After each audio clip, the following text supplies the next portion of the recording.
Hello, everybody, and welcome to Creating the Conversation podcast. Guys, you are with here live on YouTube and Facebook on Me and You Education with Imran and my man Ivan. How you guys doing? I hope you're okay. I hope you're well. I hope you're fine. It's chilly out there, bro. It's really cold, but at least our hearts are warm. Hopefully, all right, that's cool. Guys, I know it's been hard time, difficult times. I know it's been very challenging times with families. I was in conversation with some of my colleagues who I work with, and they were telling me, they go, for their kids it's been really difficult doing school home learning, online. Some of the parents, they have to dedicate so much time to their kids at this moment, which is a beautiful thing. But if you continuously around your kids, all right, they're beautiful, we love them and etc. But you slowly will start becoming loony. You know what I'm saying? And I've got to give it to our teachers as well, and our academics and educators. So how much work they tend to do as well. So Ivan, big man, how are you, sir? How are you doing? How are things at your end? Have you gone bonkers here or not, mate? No, I'm good this week. I'm a lot better than I was last week, put it that way. Now it's been good, but you're right. The longer this go on, it's getting more frustrating for everybody, isn't it? Do you know what I mean? I think the conversation the other day he said was at least they're going to put like a rollout plan. That's not for another 3 weeks planned. So you're looking at least for another 3 or 4 weeks lockdown, ain't we? Easy. And I think that's the thing at the moment. I think the worry is with a lot of people that, oh my God, another 3, 4, 5 weeks or whatever. But the thing is, what needs to be understood is that, of course, they are getting the vaccine out there, making sure our vulnerable 9 groups are getting that firsthand, our elderly community, and big up to everybody. I think that's the best thing that we've done. And I know a lot of our families and a lot of our communities, and especially from my particular community, Asians and Muslims and people who are from the West Indies or from Africa, we tend to be a bit more reluctant in engaging these type of activities. But I think the academics, the people of knowledge, understanding, and trusted individuals have come forth. They come forward, they're speaking, they're talking, they're trying to tell the masses, guys, come on. If you want to keep safe, this is a step that we would have to take. And hopefully all of us will get to, psychologically, will get to a place where we'll say, you know what, let's take the vaccine, right? And hopefully, we can somehow curb this particular pandemic that's upon all of us, regardless of religion, background, thought, reflection, philosophy. It doesn't really matter, because there's no discrimination on the part of COVID-19. Doesn't care what you look like, bro. You know what I'm saying? It's just mad. That's what it is. Ivan, my man, other than yourself, how are things around you? How are your kids doing? How's your mum? Everybody all right, bro? Yeah, kids all right, mum's all right. And funny you said about the vaccine is I'm having mine on Sunday afternoon. I booked in. How you feeling about that? So, all right, mate. Not bothered. Are you ready it's for something it? I've got to do because, yeah, it's just another needle. That's all it is. Do you know what I mean? I work in support with vulnerable people. Do you know what I mean? My mum's got COPD as well, so I can't really say no to it. Do you know what I mean? So, and I think if I'm here next week, it's all right. And I agree with you, my man. And I think that's what the important thing is. People who are having it done, especially in the front line, their main concern is the people that they love, their families, their friends, their elderly, members of their family. They want to protect them, right? And I think that sentiment, that element is huge, and that's important, right? So hopefully, we will do the right thing in this very, very testing time. My man Ivan, God bless you, my man. I think you the don, really. Today we have someone. Hey, he's a bit of a character, bro. You know what I'm saying? I'm gonna say, man. He's certainly straight-laced. I'm gonna be straight. You know what I mean? When you talk straight talking, at least. Exactly.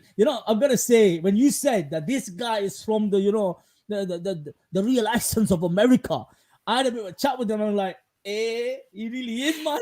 this guy's on the mountains. You know what I'm saying? He's on the mountains. This man is known as a grumpy old man, a grumpy old dude. He's known as a grumpy old dude, aka Ed Schofield.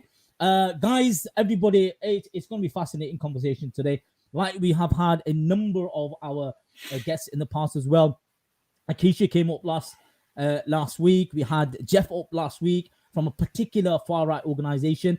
And today, this gentleman is from a far-right extremist organization who has amended his ways, right? And we'll have a chat and a conversation with him as well. He has a particular way of expressing himself, and hopefully our viewers and our listeners will definitely enjoy this conversation. This gentleman is a former First Tree Skinheads member, a gentleman who he'll tell you about himself in more detail with his charismatic and very, particular manner of expression. But I also feel that it's important to say that he was part of a particular organization. He practiced the religion of creativity, right? Which is per se is not a religious entity within itself. We'll talk about and discuss about that as well. But he came out of all of that, and today not only today, for the last 8, 9, 10 years approximately, this man has been challenging the views of hate, challenge of people who create separation, challenge those people who create faction. And today he's here to chill with us. Come on, my man, grumpy old dude. How are you, man? How you doing? You okay? It took you long enough. Yeah, my man, you're the big man. You're the big man. You gotta do the right intro. You know what I'm saying? That's right. I'm the God. Don't get it messed up. Hey, mama, I'm Muslim. I gotta be careful and say stuff like that. You know what I'm saying, bro? Thank you, my man. You know what I mean, for accepting our invitation. Listen, I want to thank you guys for the invite. That really meant a lot to me. Thank you very much. You're welcome, my man. You're welcome, and it's really cool because I think you're a gentleman who's for the last 8, 9 years has done some amazing work. You are a person who has a certain way of expression, and I love that about you. I need to know. What are you saying? I think he was listening to something. He was listening to something. What it was, at the end of the day, you're a man who's my bad. Been in that, lived that, been there, done that, got the damn t-shirt, burnt it, left, right, and center, came out of it, just about, right? And we'll talk about that and discuss about that as well. My man, tell me how things with you because of COVID. What's going on? Man, things are we're hanging in there. It's been a rough go of it. I got COVID early on, beginning of last year, right when it first started to hit the US, and it put a hurting on me for a while. Unfortunately, I'm not smart enough to quit smoking, even though I should. But we're trying to do the whole social distancing thing. The wife and I don't really leave the house too much, because I am afraid of getting it again, and I haven't gotten the vaccine yet. My wife did get her first round. She'll be going back for her second round here soon, which makes us feel better. How she reacted, Grumpy? It's difficult for me to call you Grumpy. You know what I mean? I know. I looked at you, and you said my name is Ed Schofield. Well, you can call me Ed. Ed's fine. Yeah. Thank you. Just for me. Thank you. Okay. So how did she react to the vaccine? How's she been? Has she been okay? Yeah. She's working from home, so we're kind of home all the time. You get a little bit of cabin fever. It's kind of hard to try and figure out things to do just to break up the monotony, but we're hanging in there. Hopefully this weekend I'll find some time to, make the house a little bit more romantic and kind of throw together, a date night type of thing. You got the whole Valentine's Day coming up as well. You'd be like, hey. Yeah. Oh, I'm a pretty good artist. I do all kinds of different artwork, and one thing that I do is paint on ceramic tiles. So I got her a new ceramic tile that I got all painted up, ready to go for Valentine's Day. That's really nice, that. You know what I mean? Yeah, a touch of love there. Why not? You know what I'm saying? Yeah. And that's got to be done, my man. That's got to be done. You are from a particular part of America. You're in the mountains somewhere, aren't you? Yeah, I'm in the mountains of Northwest Pennsylvania currently, but I was born in Cape May, New Jersey. Right. Tell me, how was that? How was life in Jersey for you? Life in Jersey was kind of off and on and kind of hectic for a little while. My father was in the Army for 27 years. And so even right after I was born, we kind of bounced around. We lived all over the place. Fort Benning, Georgia. We lived at Fort Eustis, Virginia. Different Army bases here and there until, we finally settled back in New Jersey, where my father is originally from also. My dad was a good man, but he had some problems of his own. He was a little bit of an abusive alcoholic, suffered from PTSD from being in Vietnam, things like that. My biological mother was a complete train wreck. She is a heroin addict, and Wow. I haven't spoken to her in many years. A lot of that is because she chose her drug addiction over her children, and it is what it is. I mostly grew up living with my aunt, who I always love to apologize whenever I'm on YouTube, because I know as a child we were so rotten to her and put that woman through absolute hell, and she still loved us and That's did the power of best she love. could. And I think someone, and I was going to ask you that as well, because of your upbringing, because of your parents, because of the type of adults that you had around you. My question would have been that: was there anyone that you looked up to, someone who really cared for you, who really loved for you? And you just told me your auntie did that, which Yeah. is phenomenal. And I think part of child development, I do a lot of work with young children and young people. And one of the key things we look at is when there's a lack of something within the adolescence or development stages, that young person tends to take a certain pathway, a certain journey in life. You understand? And in pedagogy, study of children's and academia and education and learning, this is one very important part. And let me share something with you at the same time. I was looking into some study around why American prisons are made the way they are made, with the facing cells each other, and there's a corridor type of environment. So what they looked at is that there was the type of individuals that were coming in. So the research was just on prisoners. So these prisoners were lacking certain type of key traits, right? Essentials in life to progress. Okay. So what they had done was their development got stifled at a very young age. So what the psychologist said is that we need to create an environment within the prison environment, which is very similar to a primary school structure. Right? So in primary school, you walk through primary school, what you see, especially in America, you have classes this way, classes that way, facing in a particular manner. You'll have your recreation area, you will have your whatever, eating area, all right, you will have all of that. But guess what? They've done the same thing within prison. And talking about prison, my man, you went through that particular experience as well in your life, didn't you, my man? Yeah. Now, growing up, I did have more than just my aunt and my uncle. I come from a very large family, a very diverse family. You must have. Do you have European roots or? My wife and I took some DNA tests for a celebration of my channel reaching 300 subscribers a couple of months ago. Brilliant! Congratulations! And I'm not just European. I'm actually part Western Asian. Stop there. You're giving it all away. Stop right there. No more. You can't say anything else. All right. You can't say anything else. So you are Western European. Northern European. Sorry, Northern European. So where exactly? Sweden, Denmark, those areas. Right. Okay, cool. So you were telling me. So you had people around you who were positive, etc. Yeah. My grandmother, my aunts and uncles, a lot of my cousins, and a lot of people don't know this, but some of my uncles are actually black. 3 of my mother's sisters, 3 of my aunts married black men. So I wasn't raised as, being racist or anything. I didn't have those experiences growing up. That came later on in my life when I did go to prison. But at the same time, Ed, the demographics in New Jersey are fairly mixed. You won't say it's only one particular. It's a fairly mixed environment. So it would be understandable. So you went from having people in your family who are from a particular ethnic background. Of course, you've already shared that with us. But anyway, we'll talk about that later on, because I want to get to the place where you took a journey.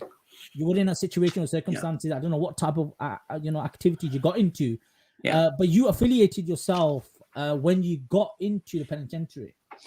With a particular organization. So tell me about that.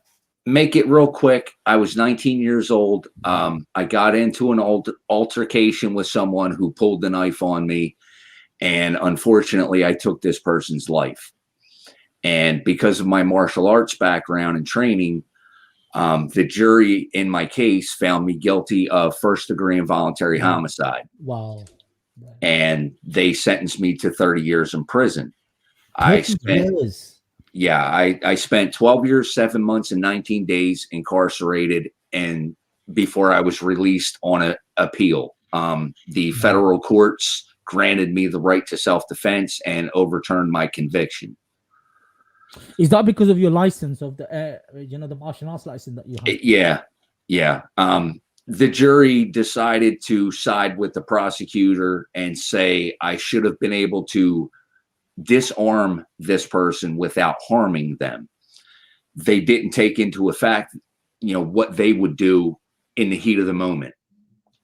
Yeah, because the thing is but one thing does make sense in a way why they took a particular step with you, being a young man as well. And I think they should have reconsidered. I don't disagree with that. I have particular, expertise in a particular area, and I understand that. But because you have expertise, one of the key things within martial arts is about restraint. Yeah. And that's what martial arts is about. It's about using someone else's, I don't know what particular tradition you studied. Did you study a particular tradition or? I have a black belt in Taekwondo, a black belt in Aikido, and a Brazilian Jiu-Jitsu black belt from Enzo Gracie. So you're deadly, man. That's what it is. That's the truth, isn't it, my man? Yeah. I am legally, I have to, wherever I move to, I legally have to register myself as a weapon. So I am registered in Pennsylvania, New York, and New Jersey as a deadly weapon. Was all of this just to, help you to control yourself, or was there this amazing fascination with violence, or what was it? I've always, since I was a little kid, my father was kind of into mixed martial arts before anybody really even knew what MMA was. Way back in the early 80s, he was in MMA, and he was, in the military. He was a Green Beret. He knew hand-to-hand combat, and I would mimic him when I was little. Right. And I learned how to fight from watching more than I learned from someone trying to train me. And as I got older, I just developed a passion for martial arts. And some of it was to, try and help control myself and, keep me from getting into trouble. But I did pursue a fighting career. I was a semi-professional MMA fighter when I got into this altercation and was convicted for this. Right. So if you didn't go down this route, you would have seen you probably slammed all around like with these Khabibs of the world, and you know what I mean. We would have missed you. Your name would have been the crazy grumpy guy. Come and kick your ass. Maybe. Here comes God. Hey. I took my fair share of beatings, from some pretty well-known fighters. So, right. So you know how to, what I think it's Bruce Lee said, isn't it? The one who knows how to fall knows how to win. That's what it is. Yeah. It's about the idea of falling. My man, you got convicted.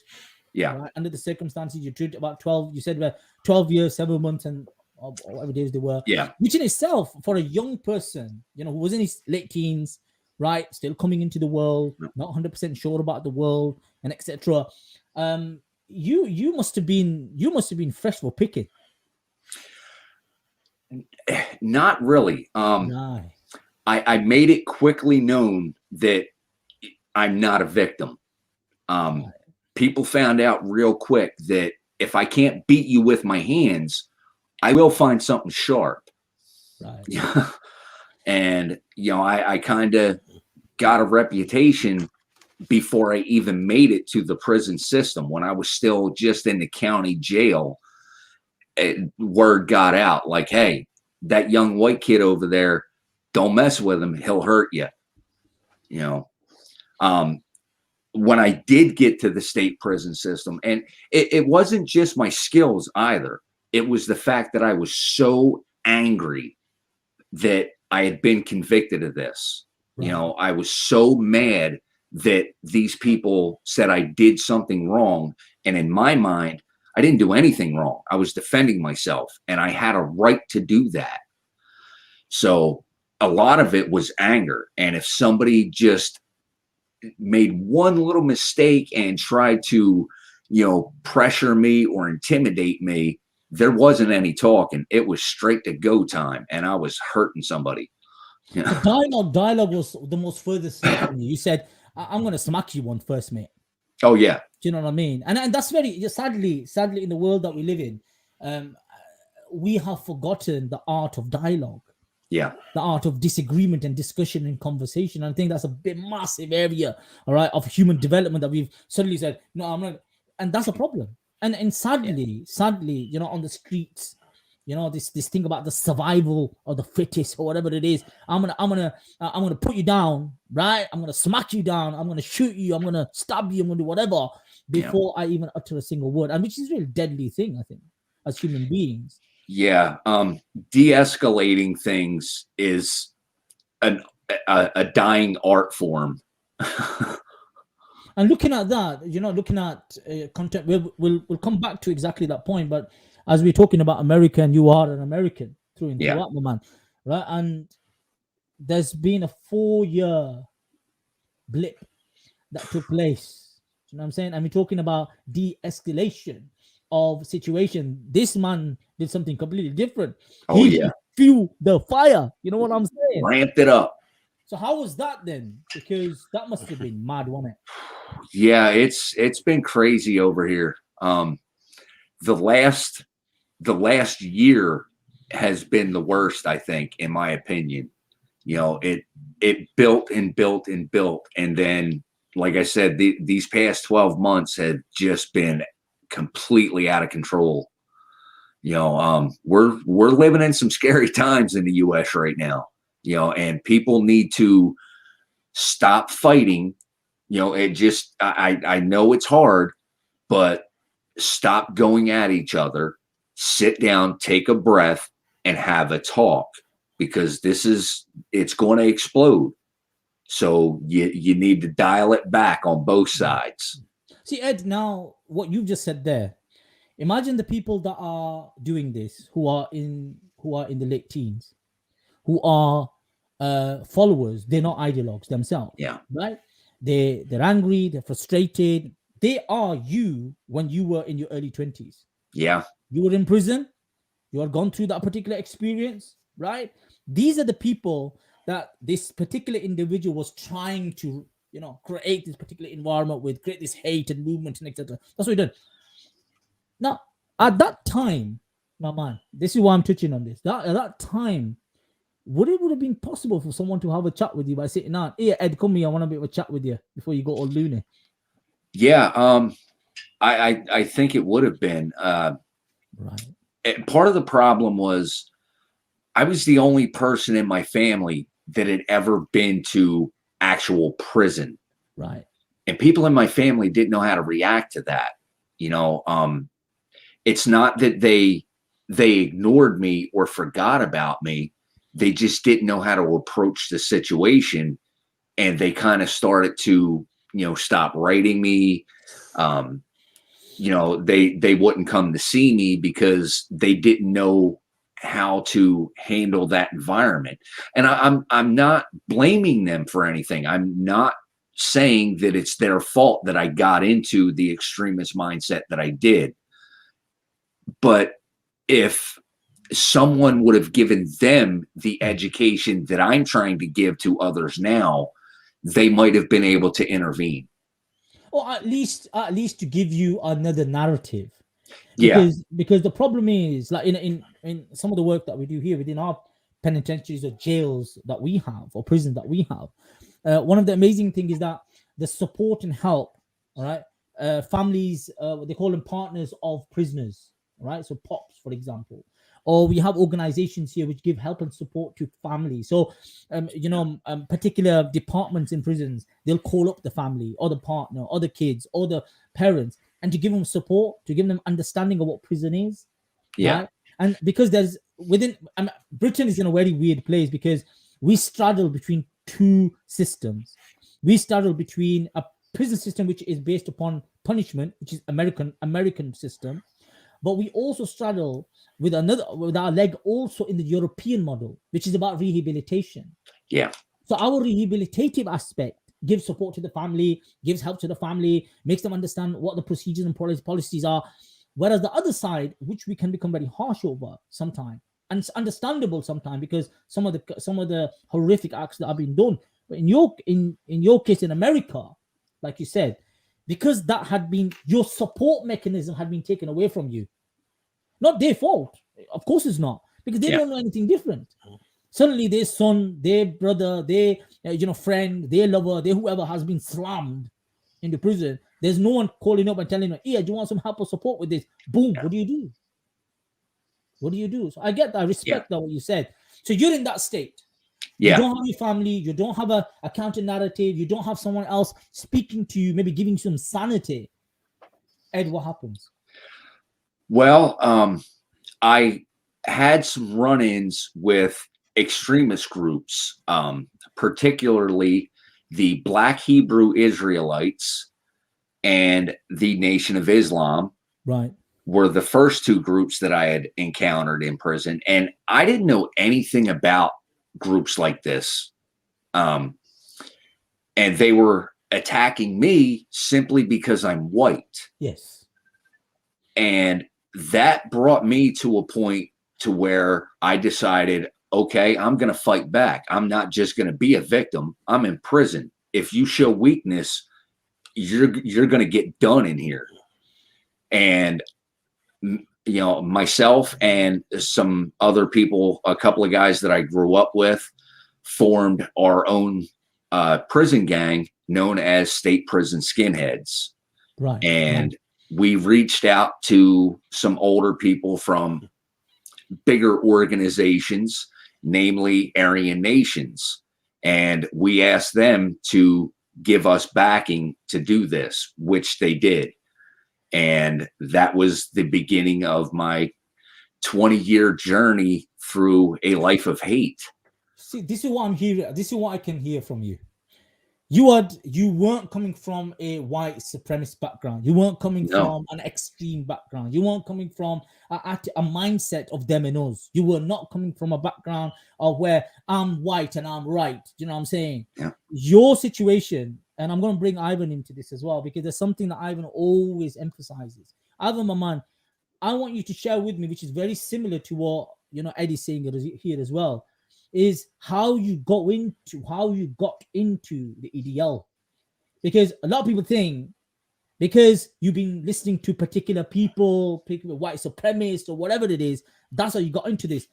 But Ivan, your story is not like that as well, is it, my man? Yeah, it's pretty similar because my first experience of extremist group was Adrian Chowdhury and Al Mahmoudin back in the day in 2009, which was an extremist Islamist group. I didn't know nothing about Muslims, nothing, but I based all my views on he's who radicalized me kind of thing. So I get that part of the journey. And I kind of resonates really with me quite a bit. It does. And I think, Ivan, my man, and sadly, that becomes the main narrative or the main lens that you see people from that background. Just like yourself, Ed, when you came across these guys from the Nation of Islam, all right? Now you know who they are, right? Yeah. You came across these gentlemen who are from the black group. Was it the black? Black Hebrew Israelites. Yeah, Black Hebrew Israelite organization, all right? Within themselves, we can understand these were reactionary organizations, all right? We get that. We know the history of this organization. But sadly, in prison, there was a narrative of them and us, narrative of I'm white, you black, I'm black, you white, you know what, you're my enemy. And I can understand the foundations of how the organizations are being built. Now, you start associating yourself with, much people who are much more grounded in these ideologies. Yeah. Right? Tell me what happened there, my man. Yeah. Well, it really started off with the two friends that I had. They were pretty deep into the white supremacy movement already. They were aligned with a group known as Bruderschweigen. I don't know if either of you have ever heard of them, but that was a very extremist group back in the late 70s and up into the 80s. I don't really. It sounds German. It could be something else. Maybe that's my lack of understanding. It means brotherhood in Right. German. Yeah. And these two guys started, giving me different, white supremacist propaganda. The Turner Diaries was a big thing back then. Yeah. So I started reading this stuff and I was like, you know what? We're going to start our own thing here in New Jersey. And that led to State Prison Skinheads. And, we founded that group and we started we did indoctrinate people into that ideology, but at the same time, we were pretty much just trying to bring other white guys into this prison gang, and a lot of people ask me if I did this for protection or whatever. It wasn't protection for me. I was okay. I had no problem protecting myself. I got tired of seeing these, in my mind, it was the black people that were racist and the white people were being victimized. And I was going to fight against that. And I didn't understand, possibly because of my age, possibly because of all this propaganda, that I wasn't, doing anything to fight that. I was becoming that. Right. See, that is a very clear way of looking at this, and I think that's really fascinating because, wow. See, you're looking at those who really pushed you towards this. Yeah. You're looking at the opposition, yeah, and which is very similar to, I know, with the Ivan story as well. Now, but the thing is that by formulating a particular identity, which became an identity of them and us, right? Yeah. That becomes the basis of your identity and then belonging, which then, because what you are doing, or what you did, Ed, was that you looked at it from the personal narrative. Yeah. Right? You looked at the personal narrative, and this is what it is in safeguarding. In the realm of safeguarding, this is one big area. The one who does not see themselves as more of a complex being, but only one narrative, one single identity narrative, that makes them really vulnerable. So what you have done, in a way, is because the opposition had done and said and whatever they had done, oh, you are the opposite, you are the enemy, you are this. Okay, 1 minute, because I'm white, you say that. So that white became your main framework and mindset. Wow. My man. Yeah, I had that narrow focus. I didn't see the big picture. Right. See, that's really deadly. Yeah. And going from there, and that's the thing, because then what happens is that you can't see beyond that. And in a way, that narrative, because it's so simple, it's really easy to attract different type of people from a similar color. Oh, yeah. And then it doesn't really matter if you believe in the ideology or you don't believe in that. It doesn't really matter, because you're white, you're mine. And if you're not, get out of my face. Simple as that. Okay. From there, you of course start to develop this organization. Guys who are listening at this moment, and hopefully going to be listening after, we're not trying to make anything light of this. This is serious stuff. Yeah. Ed Maman got up to some major mischief. Am I right now? Oh yeah. I listen, I had guys, I've been stabbed 3 times. I stabbed a bunch of people. It was violent. It was a brutal lifestyle. And I'm lucky to still be here talking about it. Some of the people that came at me, they were straight up killers. They're serving life in prison for murder. You know, it's not like these were just run-of-the-mill guys trying to fight, you know, fist to fist. They were coming at me with some really big, sharp objects. You know, And of course, and there's retaliation there. So now yeah, you've done your, within the 12 years, you developed this organization, you're affiliated with these people. All right. Slowly, you went from someone who was on the sideline, really marginalized. well, here's the thing. Right. It wasn't that slow. Okay. It actually went really fast for me to become extreme. I don't know if maybe that's because I was so angry at the system. You know, I was raging against, you know, the man. The government put me in here. I'm a prisoner of war. I didn't do anything wrong. And I had people feeding my head with this false narrative that, well, that's because the government's run by, you know, the Jewish world order and you're white. They have to do away with the white man. And I believed this. Like it actually resonated with me. Like, well, that makes sense. That's the only reason I'm in here. I'm not in here because somebody says I broke the law. I'm in here because I'm white. Right. And like that, within 2 years, I was a full-blown white supremacist extremist and telling everybody, if you don't stand for the white race, you're a traitor. And anybody who's not white needs to be eliminated. And it happened so fast, I don't even think I had a chance to catch myself and think about it rationally. Ed, how the hell did they let you out of prison then? Well, like I said, I won an appeal through the federal court and they overturned my conviction for homicide and they had no other choice but to let me go. No, I agree with that bit. Problem is, you're not going to be under the radar, are you, my man? Oh, no. You were getting up to whatever you were getting up to. Yeah. Right? You're inside, you're part of a particular organization, you've developed it, you've got to a particular position, right? All of that is documented. Yeah. Or, see, this is the problem that, you know, people who sit outside and look at America, this is the problem that we see. There's aspects and elements we understand, we get it. There's a particular society, a community, we get all of that. You know, say the particular laws that you abide by and this and that. You know, this idea of liberty and this idea of, you know, democracy and capitalism, whatever it is, fine, brilliant. Now, on the other side, people get away even if the authorities know everything, like what just happened at the Capitol. Yeah. Now, this is where the problem lies, Ed. The common person, right, has this thing. You know what? Things happen, extreme things happen, crime happens, everything. But at least authorities are going to sort it out. At least authorities are going to do something about it. But they blind eye. Yeah. Now, what I'm asking you, because you are the archetype white man American who lives in the mountains, chilling out. Sorry.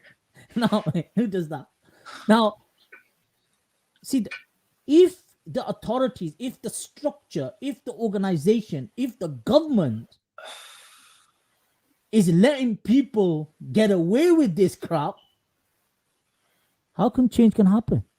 Well, it's not necessarily they were letting me get away with it. I spent a whole lot of time in administrative segregation, otherwise known as the hole or lockup, whatever you want to call it. I actually spent almost half of my sentence in the hole. And at one point, I spent 27 straight months in solitary confinement without seeing anybody at all for over 2 years. That was probably the hardest part of my prison time. That got to me mentally a little bit. And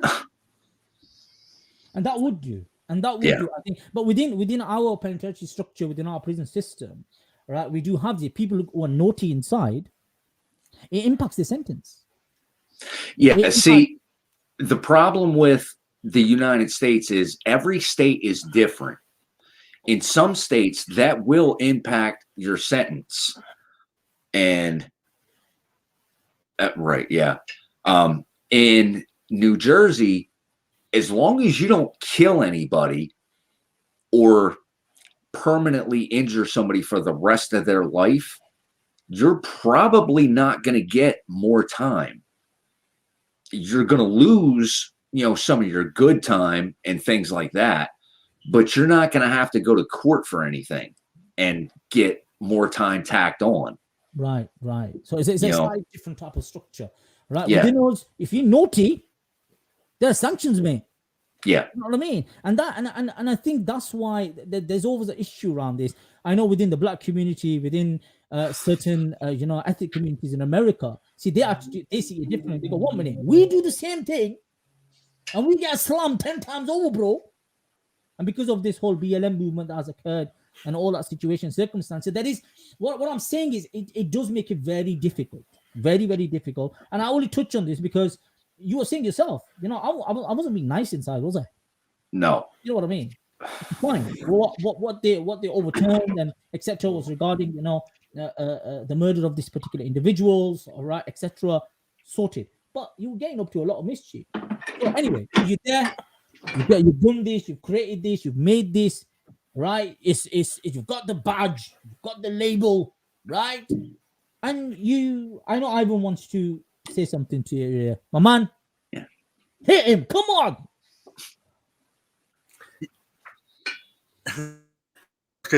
Just going back to when I was asked the other day, something you said there that I thought was important, because me and him had both said that people in the UK sometimes look at the UK through the American lens. And what you said about white supremacy, I say there's a difference in white supremacy like you do. Can you just explain the difference? Like, say, for example, the Proud Boys getting called white supremacists when technically they're not quite, are they? Could you explain that for everyone? Well, I'll explain it this way. We'll talk a little bit more about my past in order to explain that. Brilliant. In 1996, while I was in prison and I was already running State Prison Skinheads, my own organization, I joined the Religion of Creativity. Right. I know these guys. What was it? What's it called? White Man Bible, isn't it? Yeah. Yes. Oh, yeah, White Man's Bible. Wow. You went from one extreme to the next, man. Yeah. So I went from joining a prison gang to a worldwide organization and started working my way up through the ranks in this religion.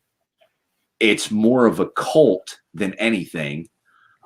We can speak on that further if you want to, but creativity, their members are called creators, and creators are white supremacists.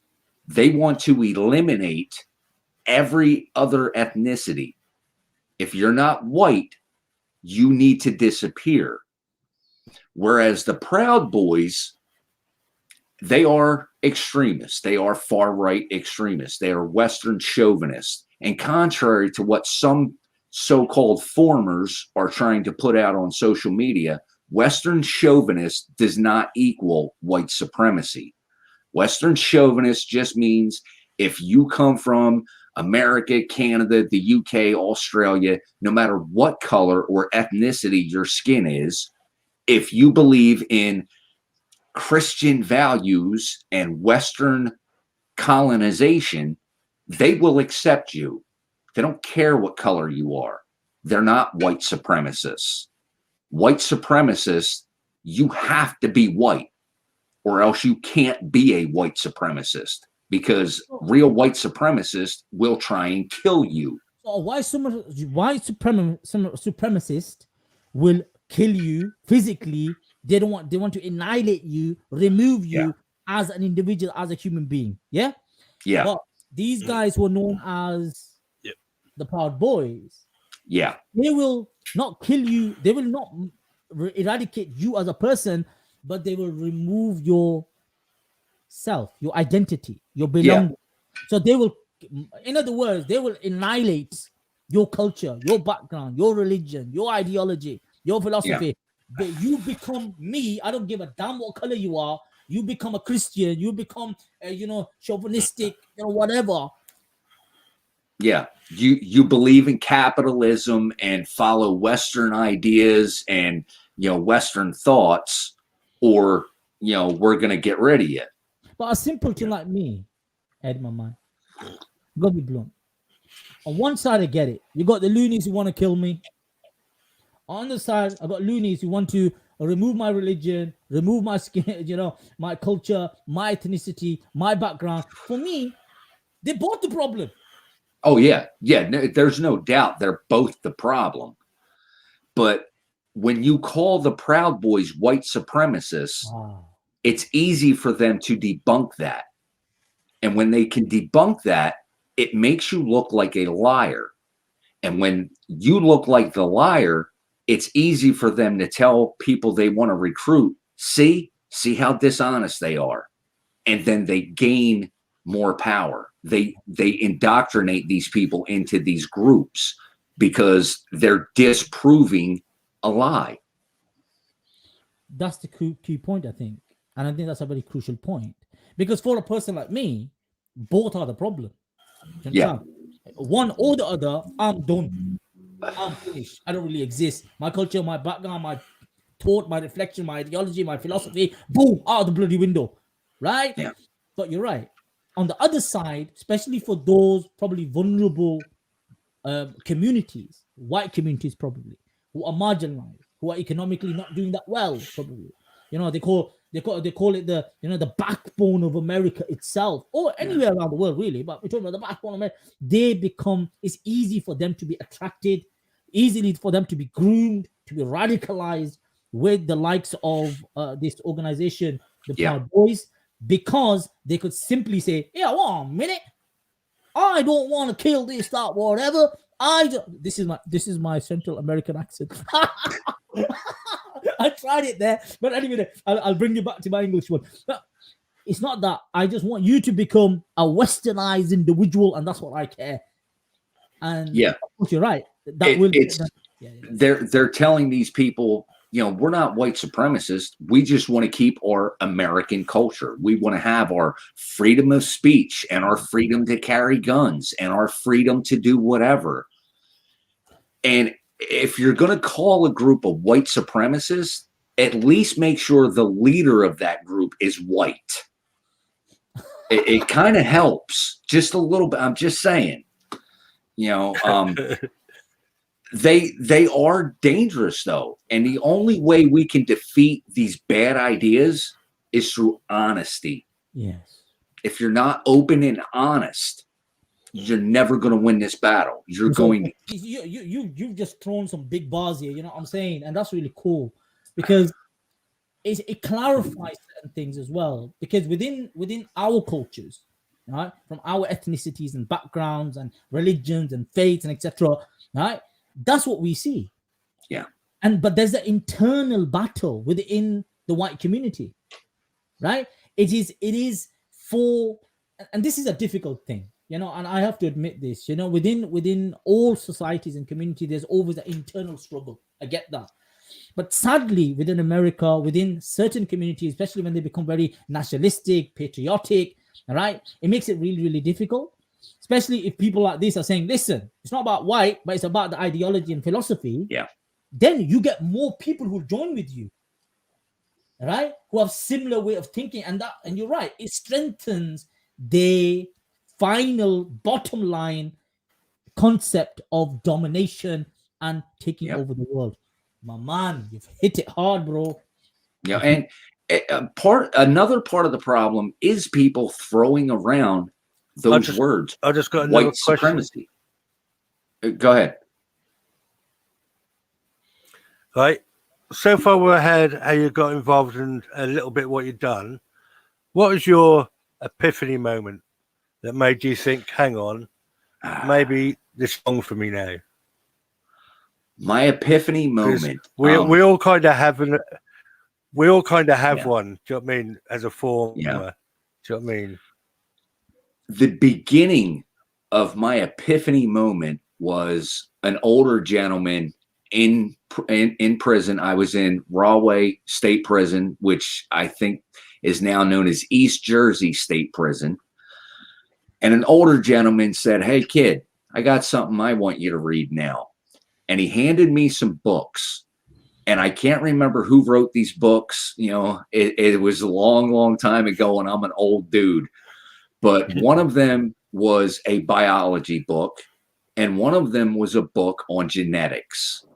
Right. And I started reading these books and came to the conclusion that the pseudoscience that most actual white supremacists push was exactly that. It was pseudoscience, because my former religion of creativity tries to tell everyone that we're not different ethnicities, we are different species. Yeah. That's blatantly false. It is. You know, everyone on this planet, regardless of skin color, hair eye color, hair type, whatever, we are all one species. We are human beings. We are. There's only one race on this planet, and that's the human race. And when I realized that, I started questioning everything else about this religion. Right. Now, I was already an atheist when I joined this religion, and a lot of people don't realize that although they claim to be a religion, they are atheists. They do not believe in God. They don't believe in devils. They don't believe in heaven or hell. They believe that their race, specifically the white race, is their religion. Right. And I bought into that because I'm an atheist myself. So I started believing, you know, this propaganda from them until I read these books, these actual science books. And then I started to question everything else about this religion. And maybe it was because I had aged. I'd been in jail for, you know, almost a decade at this point. And I started reading these books, and I read them over and over for a course of 2 years. Wow. And by the time I got my appeal and I had gotten released from prison, I had already decided I'm done with this organization because they lied to me. And I don't like being lied to. Listen, I'd rather you punch me in the face than lie to me. Don't disrespect me like that. And when I called them out on certain things and they couldn't give me a straight answer, and they just told me, "Oh, you're listening to Jewish propaganda now. Or what are you, turning your back on your race?" And I'm like, "Listen, dude, don't sit there feeding me that line of bull. Give me a straight answer." And they couldn't give me a straight answer. So I stepped away from creativity. Now, I did still hold on to some of my, yep, there you go. I did still hold on to some of my skinhead beliefs, I guess, and ideologies, and just kind of that temperament for a while. And then I got a job working in a factory with a gentleman, a black man that was in the military with my dad. Wow. And The we world started is tiny. The world is Yeah. tiny. we started having that dialogue, just everyday conversations about whatever, you know, hey, you know, what's the roads like, you know, up your way? You know, what are you doing for lunch today? You know, how's things going at the house? You know, just everyday conversations. And then I told him one day, I finally fessed up and told him, hey, you know, while I was in prison, I became a neo-Nazi. Wow. And he just looked at me and he's like, why? And my honest answer to that was, I don't know. And that was my epiphany moment. Let's let that simmer, man. Wow. Yeah. And you know what you just said there? He asked you a direct question. I don't know. Yep. And you know what you just said there is it resonates with so many young men and women Yeah. who get into this. They get up to mischief, they go, you know, bust up people, they destroy things, they get into antisocial behavior.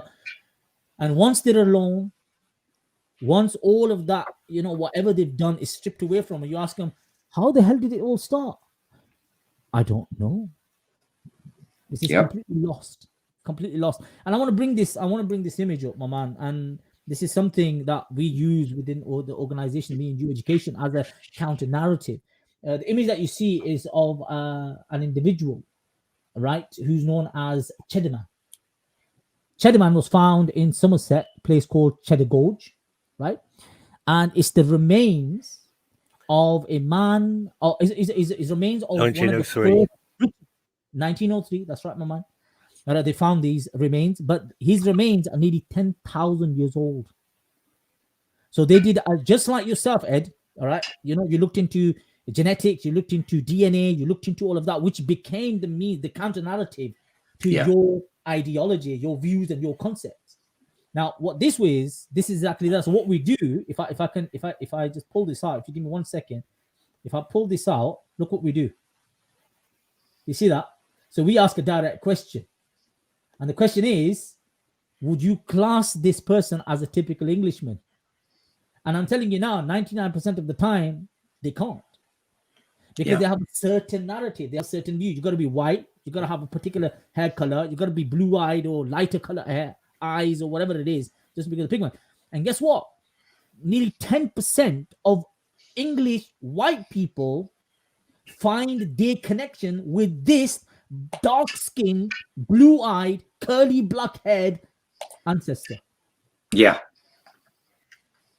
Which is huge. Which is a powerful narrative. And I think, Ed, you hit on something really, really, really amazing, and especially with your epiphany moment. So when you got to that epiphany moment, when this gentleman, when you said to him, I don't know, tell us what you did then, my man. Give me the right, left, the hook, bro. Come on. Well, that was when, I decided I'm done with all of this. And I pretty much contacted everybody that was in the gang in SPS and let them know, hey, I'm done. I had it tattooed over my gang patch that, retired, meaning I am no longer a member. I've talked to people about. But why did you keep the tattoo? I was just going to explain that. I've talked to people about covering up my tattoos, and unfortunately, with COVID, it's making it a little bit more difficult. We're working on it. It's just going to take a little bit more time than we had hoped for. I have all kinds of tattoos. I got a big giant swastika on my stomach. I have other smaller swastikas and other tattoos representing white supremacy. I'm going to get them covered except for my gang patch. And I'm going to keep that with the word retired over it. So when I do approach younger people or anybody that I'm trying to get out of the movement, I can show them that so they know that I'm the real deal. I did that for 20 years. Been there, done that, got the t-shirt, got the stamp, got everything, bro. Right. Yeah. Because the man at the top here, Ivan Umbo, has done something similar, which is really interesting. Because he also participated in a BBC Three, like a cover up of tattoos. Ivan, tell me that story, my man. Yeah, they got in touch with me because they see my EDL tattoo. I refused to have it covered up, simply because, for me, that's part of who I was, part of my identity. To cover it up would be like cutting a part of me away. And now I can look at it for how far I've come. And like you said, it's a way to show others that you... I'm not embarrassed about my past because it's kind of shaped me to the person I am today. So, yeah, it's all good. But, yeah, I think that's still on the BBC website. Tattoo to Change Your Life, episode 6. Yeah, I was gonna, make sure that people get to, that. find that out as well and see that as well, which would be really, really cool. And I'll put that up as well. And I think that's really amazing because a lot of people don't understand that it was your life. Yeah, you lived that life. Now, did you get married? Did you get married when you were part of the organization, or did you get married afterwards, my man? No, I got married afterwards. I'm actually I got married and divorced, and I'm married to someone else now. I'm on my second marriage, and this one's gonna stick because she's definitely the one. Uh, yeah, I am married though. I did have a daughter before I went to prison. Um, Right. I had my daughter. I was very young when I had my daughter. I don't recommend that. And I also have two grandchildren. Yeah, the woman I'm with now, I was her first introduction into any kind of extremist, you know, anything doing with extremism. Wow. How was that? I think we just got kicked off of YouTube. No, we're good. We're good. Oh, We're okay. Good. Yeah, we're good. No, still on there. Oh, mine's telling me there's an error. All No, right. we're good. We're good. Yeah. Oh, this lady comes into your life. Yeah, This is still the on. first time she's coming into your life with a far right extremist. Yeah. What happened? It was interesting. When we first met, of course, I didn't come straight out and tell her about my past. The closer we got, though, I had to be honest with her and let her know, listen, this is what I used to be. This is what I used to do. And it's been a journey. Luckily she stayed with me and married me after finding all this out. I definitely can't tell her how much I love her and how thankful I am that she did see me for me now and not judge me for my past. That's a big thing. With formers, that's huge. Oh yeah. Because Yeah. I think your stories are really powerful. No doubt, many elements and aspects of your stories are difficult to listen to, right? Because I read something a while ago, and I want to share this. And I think what I'm going to say. It is difficult to say. They say that even people who come from extreme position, their extremity is based in sincerity. Yeah. Now, that is for someone who lives in mainstream society, we become very liberal, we become very accepting, we're all about engaging with people, and we're all about yeah, you can come in and you can come in and whatever that type of lifestyle. But the thing is, but there is a high percentage of people that don't have that lifestyle. Ivan, you said once, didn't you? You go, tell me that you said after 41 years I met someone who was a Muslim.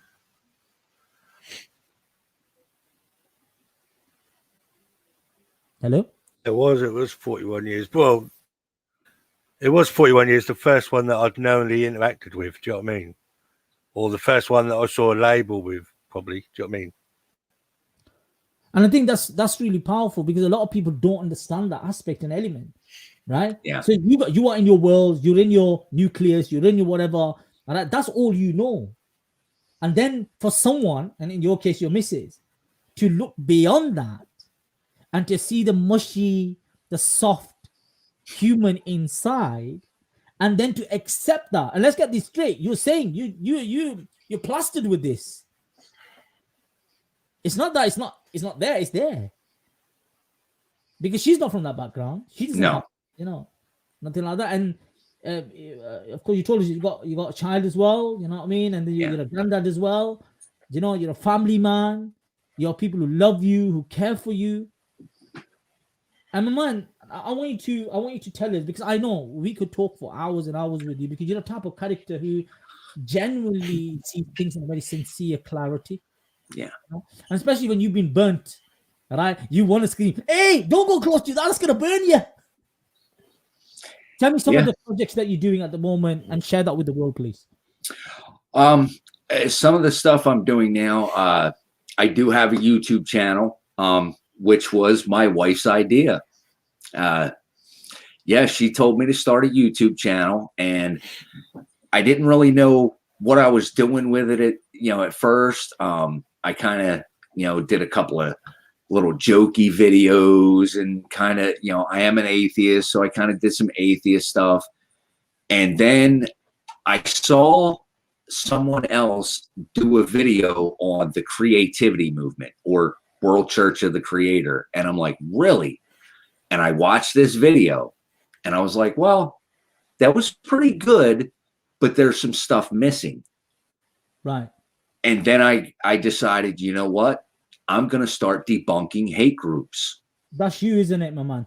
And yeah, it's me. So I started this journey to debunk racist, dogma and hate groups and trying to, push back against these false narratives.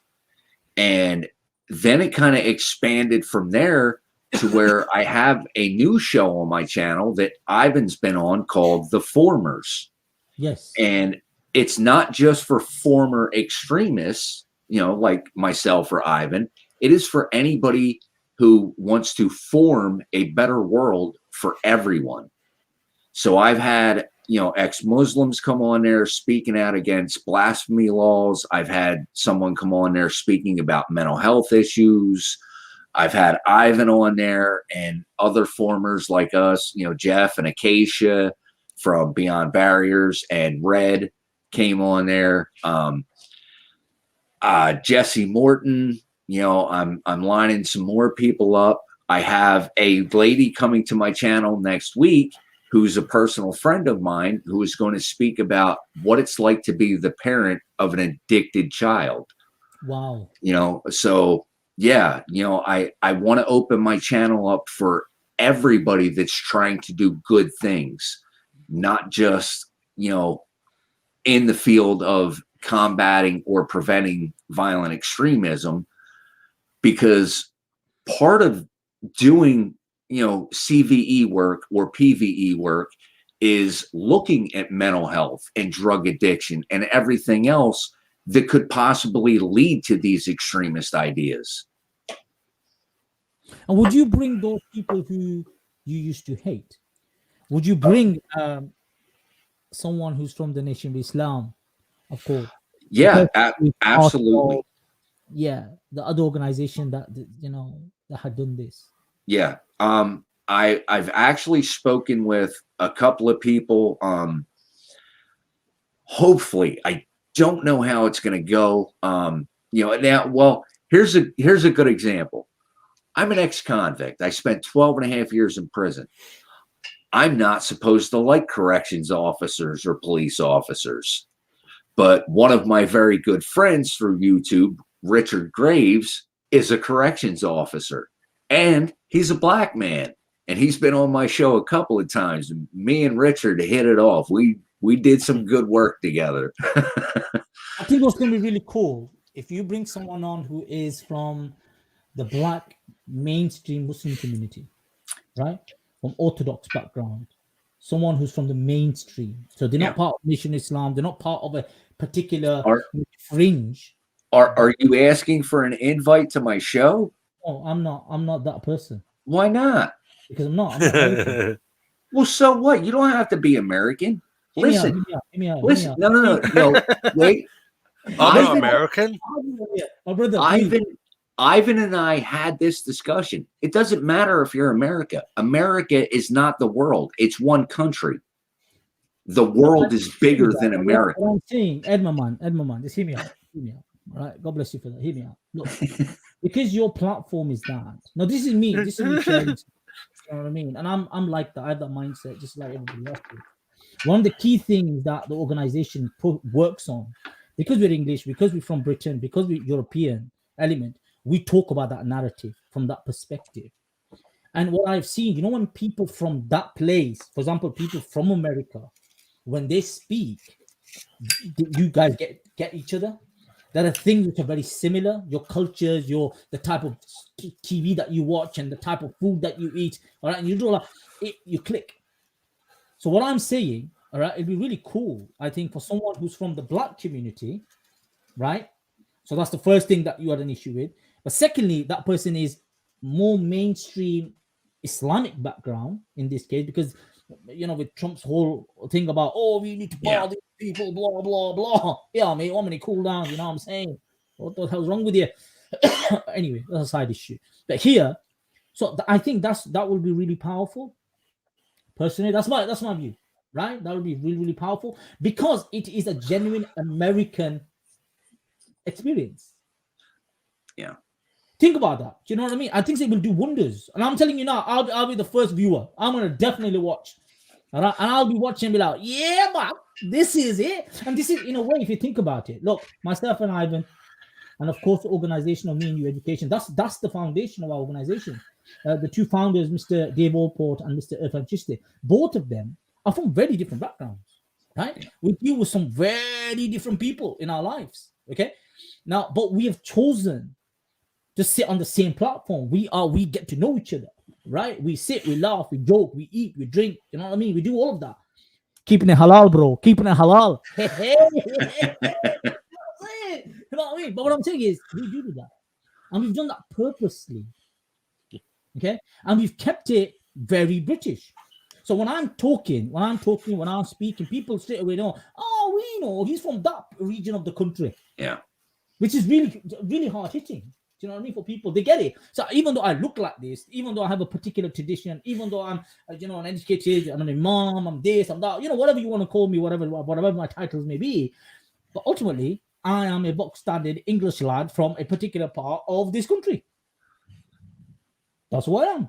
All right? And I don't mind the pies. I love them. You know what I'm saying? I don't mind that. I love it. In fact, that's what I live on. Let's get that straight.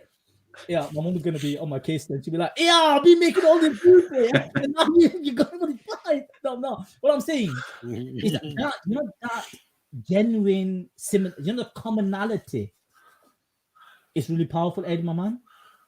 Oh yeah. Yeah. And I think that'd be really cool if that could happen. And because someone like you, because I love this. You're from a particular background, you have a particular experience of life, you were an angry young man. You have an MMA background. You have, like you said, you are a weapon. You are a weapon. You have all of that. But guess what? You have chosen to put that onto one side and say, yeah, 1 minute. I'm not going to hit you, shake my hand. Yep. Of course, not during COVID. Yeah. What I'm saying is, that's what you are extending the hand of peace. Yeah. Right? And that's hard for someone who has gone through that particular mindset. To say, I did wrong, man. I'm sorry. Do you know what I'm saying? And then that'd be huge. And I think that's what really sets people free. That's what really impacts them on the long run, which would be really, really cool. Anyway, that's my bit said. All right, my man. All right, hopefully that happens. If that happens, I'm telling you now, I'll be the first person doing that. So give me something else. We are with you for another few more minutes. Then, you know what I mean? Okay. All right? And then we're going to let you strip away, which is not a problem at all. My man, give me one more thing that you're doing, because I know this podcast that you're doing, or the website that you have the YouTube stuff that you're doing as well. Grumpy old dude, right? Yeah. There's that, but I think you weren't grumpy today, mate. You're laughing and screaming and shouting all the time. Well, I got all my grumpiness out a little earlier today on my channel. I did a grumpy rant, calling out someone who claims to be a former. And he's putting out a lot of disinformation and bad ideas. And if you're going to play in this game, which is not a game, this is real life. People are losing their lives in this fight. And if you're going to lie and put out disinformation and get people hurt, you're going to see grumpy. Yes. And in fact, sometimes the grumpy stay. We talk about all these grumpy old men, but we have to listen to them sometimes. Because genuinely they are talking about something. They've got the hand on the pulse. Do you know what I'm saying? And that's really, really important. So, my man, it has been an honor. Is there anything you want to share with us? Final words from your perspective, please. Yeah, I want to let everybody know that I am also a volunteer team member for Beyond Barriers. I believe that I will be up on the website here sometime in the upcoming next week.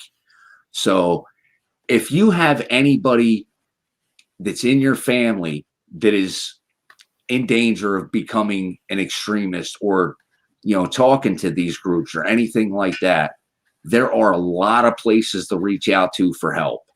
You can find it here on this channel. You can find it on my channel. You can reach out to Beyond Barriers. You can reach out to Light Upon Light.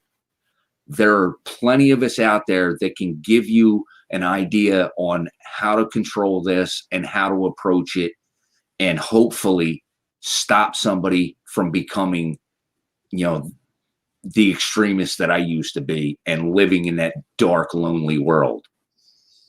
Light and Light is he was a Light Upon Light was Light a group founded by Jesse Morton, who was a former extremist. Yeah. Right. A person who was an Islamist. Is that right? Yeah. Yeah. He actually actively recruited for Al-Qaeda at one point, and then turned his life around and started, his journey as a former. Hopefully we can get someone like that on as well, and that'd be really, really cool to get that conversation as well. So hopefully, my man, from the depths of my heart, friends. Go for it. Yeah, I'm good friends with Jesse. I'll have a word. Yeah.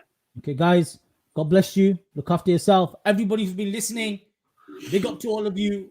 Thank you very much for listening today. We've taken a little bit more time of this gentleman, but it's been really nice talking to you, my man. May the Lord have mercy on you. I know you don't have that particular faith, but I'm a person of faith. So I have them prayers, all right, for all of mankind and all people around the world who are going through trials and tribulations and difficulties at this moment. Guys, our thoughts, our reflection, our prayers are with you. Look after yourself, guys. Till next time, from Creating the Conversation podcast, signing out. God bless, guys. Big up.